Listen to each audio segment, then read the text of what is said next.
আমার চ্যানেলে তোমাদের সবাইকে স্বাগত জানিয়ে আমি দীপা সকাল সকাল চলে আসলাম নতুন একটা ব্লগের সাথে।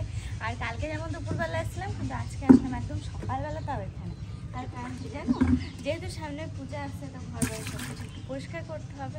তো তার সাথে সাথে তো এই সমস্ত বেড কভার টভারগুলো পরিষ্কার করতে হবে। সেই জন্য আর কি সকালবেলা এখন ভিজিয়ে রাখবো। আবার কালকে যে টাইমে কেচেছিলাম সেই টাইমে কেচে নেবো, মানে সকালে সমস্ত কাজকর্ম সারাবো। আজকে খুব বেশি কিছু কাচার নেই, ওই দুটো তিনটে বেড কভার, আর সেরকম কিছু না। আবার অন্যদিন অন্য কিছু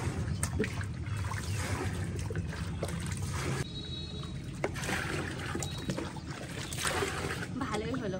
এই যে জল তোলা ছিল কালকে সেই জল, তো এটা দিয়ে হয়ে যাচ্ছে, আমাকে আর সময় দিতে লাগছে না এর পিছনে।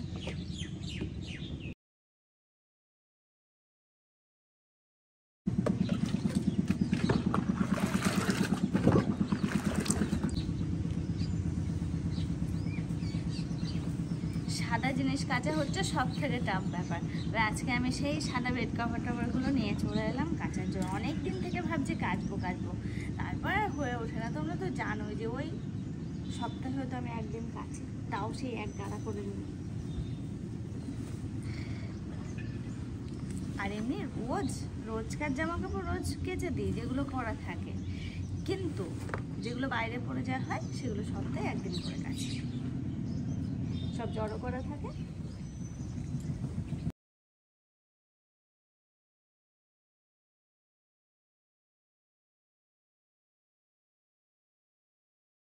ওই দেখো আমাদের মাঝের ঘরে জানালায় বসে আছে, দেখেছো? এই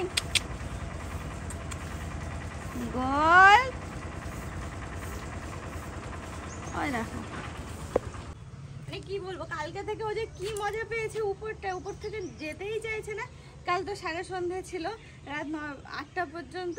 তারপরে আবার এই দেখো এখনো তাই, সকালবেলা চলে এসেছে উপরে, এসে রান্নাঘরটা ঘুরে নিল, আমাদের ঘরটা ঘুরে নিল। আমি দরজা আটকে চলে আসলাম উপরে, তারপর মাঝের ঘরে দরজা খোলা আছে, মাঝের ঘরে এসে বসে আছে। দেখো না, রোজই ছাদে আসা হয়, একবার কি দুবার রোজই আসা হয়, কিন্তু সেরকমভাবে ভিডিও করা হচ্ছে না। তোমরা তো জানো যে ছাদটা আমার কতটা পছন্দ, কিন্তু এখন তোমাদের কিছু দেখাতে পারছে না। ছাদের অবস্থা খুব খারাপ। আমি নিচের ঘর দোর সমস্ত কিছু পরিষ্কার না করে আমি ছাদে হাতই দেবো না, কারণ ওটা আগে দরকার, যেহেতু পূজাকালের দিন। তো ঘর দোরগুলো একটু পরিষ্কার করতে লাগবে, তার জন্য মোটামুটি কন্টিনিউ যদি করি একটা সপ্তাহ সময় লেগেই যাবে। আর এই ঘর কালো ঘর, এই করতে করতে বারান্দা পর্দা থেকে শুরু করে সমস্ত কিছু, দেয়াল টেলগুলো সমস্ত কিছু পরিষ্কার করতে করতে মোটামুটি এক সপ্তাহ সময় লেগেই যাবে। দেখো কালকে থেকে শুরু করেছি, আজকে মোটামুটি ঘরের সমস্ত জিনিসগুলো কাচা হচ্ছে। ওই বেড কভার টভার কালকে আজকে দিয়ে কমপ্লিট হচ্ছে। তারপরে বাইরের সমস্ত পর্দা রয়েছে, সেই পর্দাগুলো খুলে সব কাচতে হবে।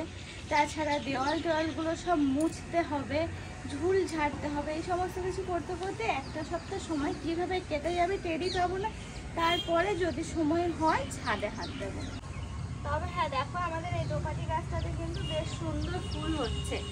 ওই যে হালকা গোলাপি যে ফুলটা সেই কালারটা হচ্ছে, আর এটাতে হচ্ছে রেড হচ্ছে। এই দুটো কালারের দোপাটি হয়েছে। আমার না শুধু মাথায় একটাই চিন্তা, আমি এখনো পূজার কোনো কিচ্ছু শপিং করলাম না আমার নিজের জন্য, যে একটা শাড়ি নেবো, শাড়ির ব্লাউজটা তো কাটাতে লাগবে। আমি কবে কি করব কিচ্ছু বুঝতে পারছি না। সে না হয় ব্লাউজ আমি বাবার দিয়ে কাটিয়ে নিয়ে আসলাম, কিন্তু শাড়িটা তো কিনতে হবে। শাড়ির সাথে আরও যে সমস্ত জিনিসগুলো কিনতে হয় সেগুলো কবে কি করব ভগবান জানে, কিচ্ছু বুঝে উঠতে পারছি না। কবে থেকে শপিং শুরু করেছি, আগে আমার মনে হলো যে না, যাদের দেওয়ার মতো তাদের আগে দিয়ে আমি কমপ্লিট করি, আমার মাথার বোঝাটা তো কমুক।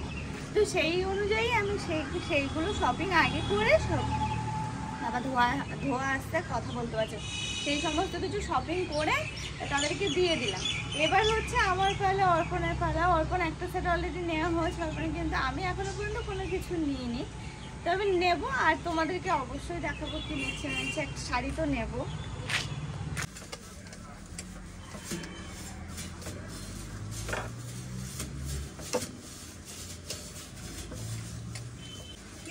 এই জানলাটা তো আমি অতটা খুলি না, যখন খুললাম দেখলাম প্রচুর ঝুল হয়েছে। মোটামুটি সামনের উপর থেকে একটু ঝেড়ে নিয়েছিলাম, আরও প্রচুর ঝুল রয়েছে। এটা তো খোলাই হয় না, মাঝে মাঝে খোলা হয়, এই পেজটা পরিষ্কার করা হয়, কিন্তু উপর দিকে আর অতটা দেখা হয় না।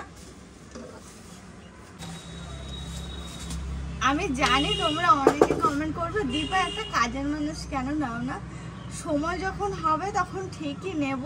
আর কি বলো তো, কাজের মানুষের থেকে না নিজের ঘরদোরগুলো নিজের কাছে যেন পরিষ্কারটা বেশি হয়। বাইরের কাজকর্মের জন্য ঠিক আছে কাজের মানুষ, কিন্তু ভিতরের ঘরদোরের ভিতরে পরিষ্কার পরিচ্ছন্নগুলো না কাজের মানুষের থেকে নিজেদের কাছেই যেন বেশি ভালো হয়।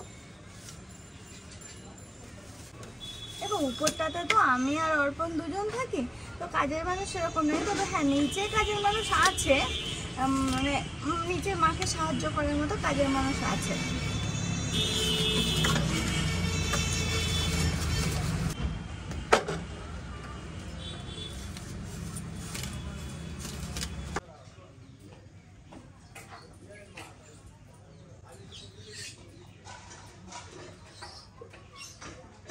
এগুলো সব মুছতে হবে। এই দেখো, এটা না ঝুল ঝাড়া, আর এটা আমি কোথা থেকে কিনেছিলাম জানো? এটা হচ্ছে অনলাইনে 250 টাকার মতো দাম দেখাচ্ছিল, আর ট্রেনে নিয়েছে 100 টাকা। তো আমি না সাথে সাথে দেখলাম, ট্রেনে যখন বিক্রি হচ্ছে আমি সাথে সাথে দেখলাম যে অনলাইনে এগুলোর দাম কত, দেখলাম 250 টাকা। তবে সাথে সাথে নিয়ে নিয়েছি। এই যে বড় করে, যে অনেকটা বড় হবে, মন খুব সম্ভব 12 ফুট। এই দেখো, যতটাই উঁচু হোক না কেন ভালোভাবে ঝুলটা ঝাড়া যাবে, তো সেই জন্য আর কি নিয়ে নিয়েছি। আমার তো আর একটা আছে, কিন্তু সেটার থেকে এটাতে আমি এই ঘরের ঝুলটা এটাতেই ঝাড়ি। আবার এটা যেমন ইচ্ছে এরকম বাঁকানো যায়, মানে ফ্যান ঝাড়া যায়, সব কিছুতে সুবিধা আছে। এই ঘরের ঝুলটাই আজকে ঝাড়বো, কারণ বেড কভার চেঞ্জ উঠিয়েছি, তো আবার তো পাততে হবে, তো এই ঘরেরটাই আগে ঝেড়ে নেব। আবার এটা ইচ্ছা করলে ধোয়াও যাবে।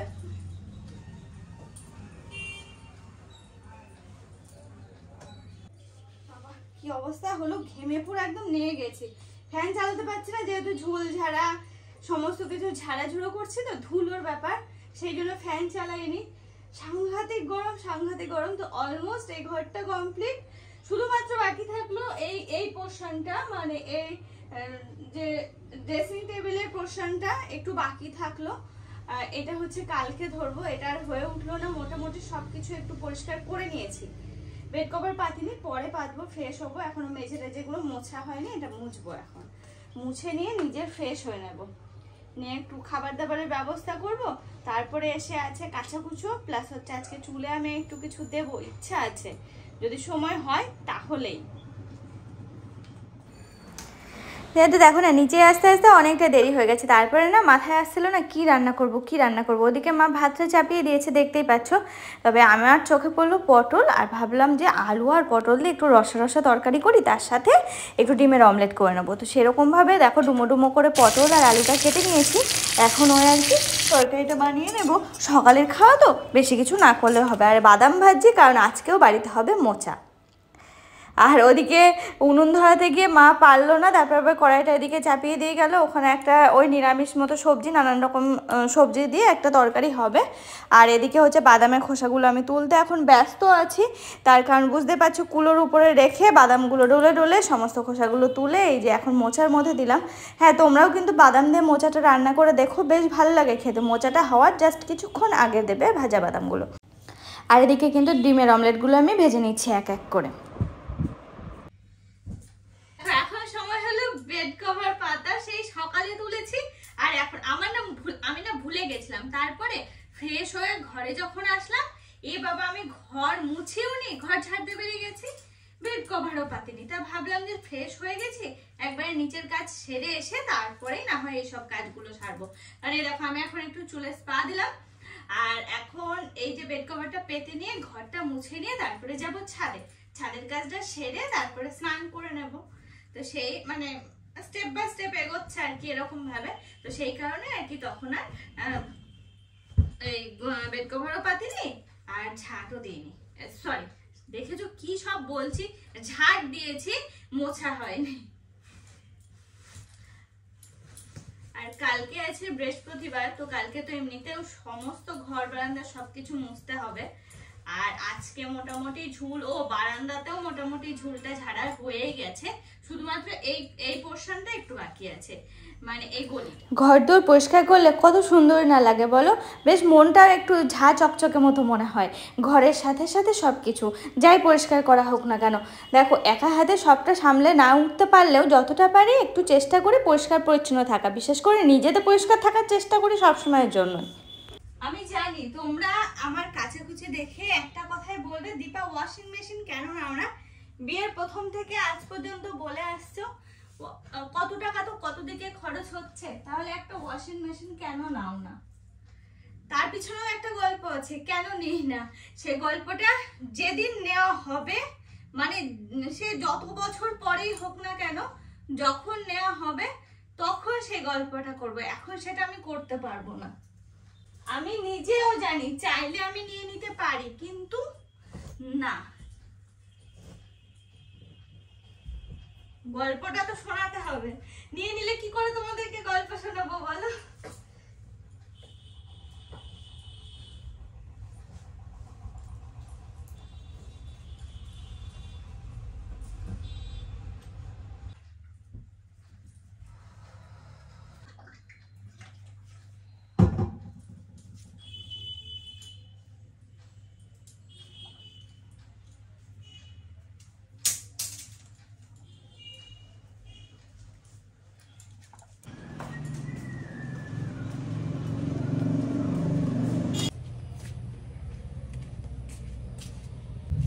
বাবা আজকে রোদ মনে হচ্ছে যেন আরো বেশি,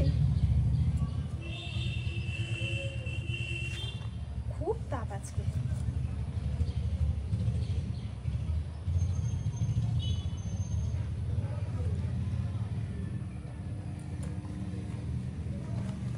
এই পরলাম গ্লাভস, এতে কি হবে বলো তো?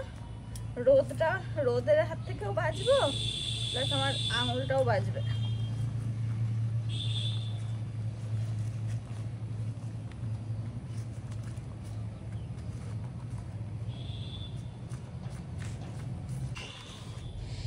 দেখো এই রোদের মধ্যে বসে যতই কাচাকুচি করি না কেন, এই যে ঠান্ডা জলটা গায়ে আসে না, মনে হয় ও আরও বেশিক্ষণ ভিজি, আরও বেশিক্ষণ থাকি এই ছাদে। তো যাই হোক, দেখো যেগুলো কাচা ছিল সেগুলো কিন্তু কাচা হয়ে গেছে। আমি এখন ওয়েট করছি কখন আমি স্নান করব।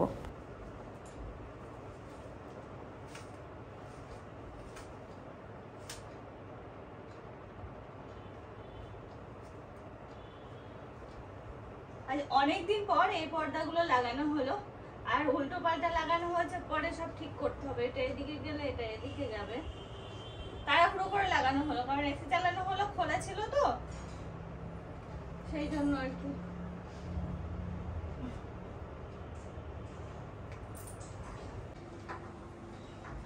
আজকে আমাদের দুপুরবেলার খাবার মেনুতে অনেক কিছু রয়েছে, কারণ অর্পণ সকালবেলা খায়নি, সেই সব কিছু রয়েছে। ডিমের অমলেট, পটল আলুর রসা রসা তরকারি, তারপরে মোচা বাদাম দিয়ে, প্লাস ইলিশ মাছের ঝোল, আর এই দেখো এক বাটি দই, প্লাস অর্পণ বাইরে কাটছে হচ্ছে স্যালাড।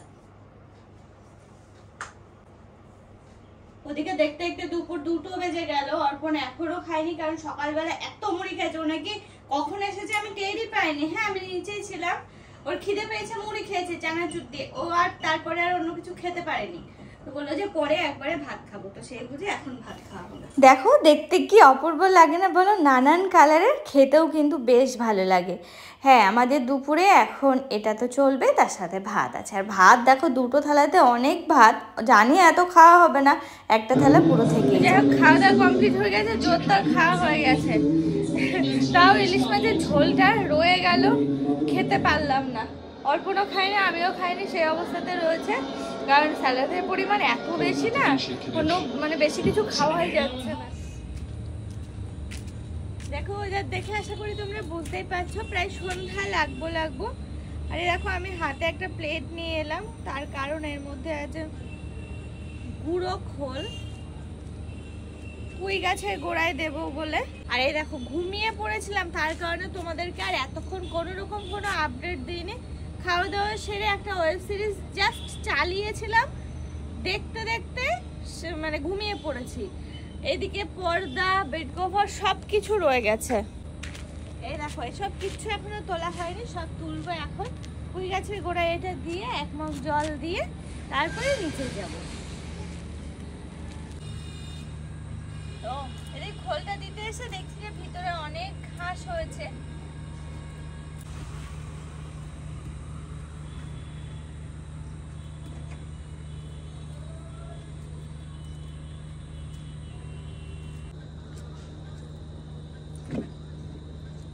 যেন আমার সবসময় মনে হয় এই ছাদটাই হয়তো আমার সুখের জায়গা। ছাদে যখন আসি আমি পুরো ফ্রেশ থাকি, কত ভালো থাকি, মানে এমনিতেও ভালো থাকি, খারাপ সবসময় আমি থাকি না, ভালোই থাকি। তোমরা জানোই দীপাকে সবসময় হাসি খুশি দেখবে, সে যত যাই হয়ে যাক না কেন, দীপা হাসি খুশি মেয়ে, হাসি খুশি থাকে।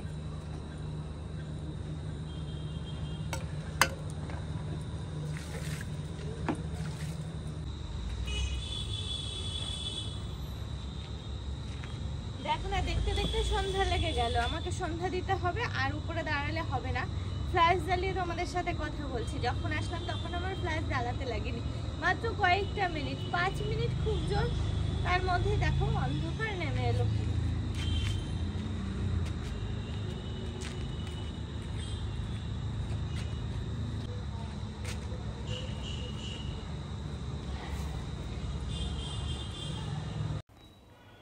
পর্দা, বেড কভার সব কিছু তুলে নিয়ে তারপরে এখন আসলাম পুঁই গাছের কাছে, কারণ পুঁই গাছে আমি এখনও খোলের গুঁড়োটা দিইনি।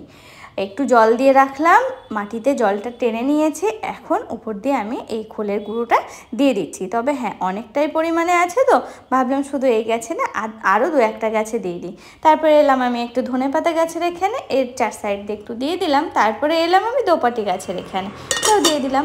সন্ধ্যা দেওয়া হয়ে গেছে আমার, আর এখন আমি রেডি করলাম চা আর মুড়ি, চানাচুর আর একটা কাঁচা লঙ্কা। চাটা যেহেতু গ্রিন টি খায়, তো সেই জন্য আজকে আমি আর খাবো না, অর্পণকে একা দিচ্ছি।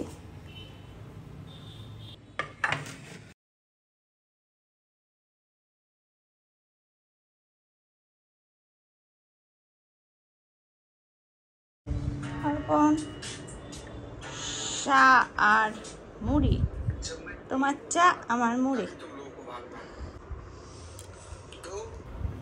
চায়ের সাথে মুড়ি জমে যায়। যদিও আমি আজকে চাটা খাচ্ছি না, সন্ধ্যাবেলায় আজকে আমার একটু মুড়ি খেতে ইচ্ছা করেছে, তবে আমি একা খাবো না, আমি আর অর্পণ দুজন মিলেই খাবো। তারপরে চলে আসলাম নিচে এসে মধুকা, বাবা সবার জন্য চা করলাম, তার সাথে মনে হলো আমি একটু চা খাই কাকুদের সাথে। তো এই দেখো বসে পড়েছি, আর কাকু এখানে বসে বসে টিভি দেখে, তোমরা জানোই তো টিভি কাকু যেহেতু একা একা বসে দেখে, তো আমার মনে হয় কাকুর পাশে আমি সিরিয়াল দেখি বা না দেখি, একটু বসে থাকি পাশে, একটু গল্প করি, একটু ফ্যানের হাওয়ায় একটু বসে বেশ ভালোই লাগে। এখানে বসে বসে এখন এই যে রুটিটা বেলে নিচ্ছি, কারণ আজকে রাত্রেবেলা একটু রুটি করা হবে। আর আজকে না এখানেই বসলাম, মানে এই জায়গাটা বেশ ঠান্ডা আছে, গরম তো বেশ ভালোই পড়েছে। রুটিগুলো এরপরে সেঁকে নেবো, সবগুলো একবারে বেলেই নিচ্ছি। তো চলো আজকের ব্লগটা এই পর্যন্ত রাখছি, আজকের মতো টাটা, সবাই ভালো থেকো।